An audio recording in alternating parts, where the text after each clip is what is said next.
हरे राम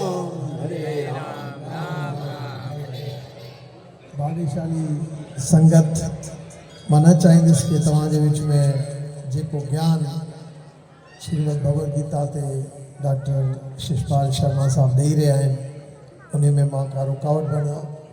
मुंहिंजी साईं सां कमिटमेंट हुई त अॼु मुंहिंजी इस्लामाबाद फ्लाइट हुई, मुंहिंजो राति जो आख़िर वारी फ्लाइट वठंदुसि ऐं अवां जो ही प्रोग्राम अटेंड करे वेंदुसि।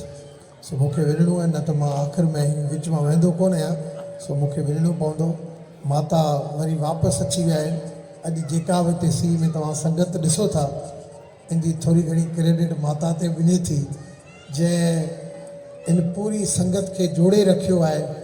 पाणी ॾियण जो कमु कयो आहे, उनखे पाणी बिल्कुलु जोड़े रखियो आहे भक्ति खे। जी तव्हां नंढड़ी ॾिठी थी, असां बि नंढड़ी ॾिठी अॼु भक्ति जहिड़े नमूने सां श्लोक ॿुधाया मुंहिंजे हथां प्राइज़ वठी चुकी आहे अॻे भक्ति। सो ॾाढी ख़ुशी थिए थी ऐं वरी अहिड़ो मौक़ो मिलंदो त अॻे जॾहिं last time doctor Shishpal Sharma साहब आया त असां 18 अध्ययन जा 18 प्रोग्राम रखिया हुआ।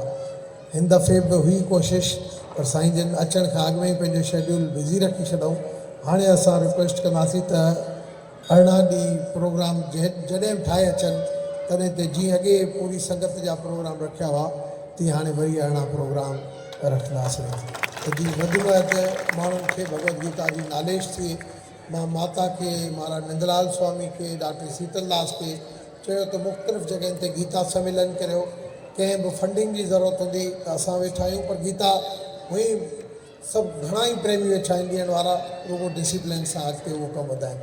हरे कृष्णा। महिरबानी डॉक्टर साहब। असल में डॉक्टर साहब 2006 में 18 अध्याय गीता जा कराची में 18 घरनि में पूरा कराया हुआ। तॾहिं खां गीता जी इहा शुरूआत कई आहे ऐं भॻवान जी सदाईं इन जे मथे कृपा आशीष रहे, वधे ऐं वधीक शेवा करे समाज जी। हाणे इहो